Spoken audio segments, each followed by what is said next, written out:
In this section, how to start your family history research, we really get into the meat of the course. The most common question I get asked as a tutor is, how do I start my family history research? Where do I start? Give me some clues, Robert. We'll cover this off in this section shortly.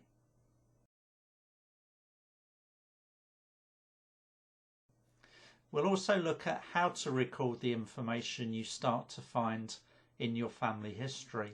And that's going to be really important because the longer you research, the more information you're going to gather, and organising that information is going to be really crucial.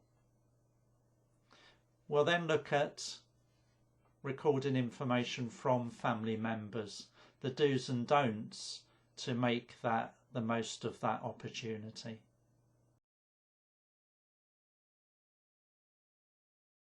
So it's a really good section, this one. We're starting out where to research and giving you lots of tips and techniques for getting started. So I hope you enjoy this section as well.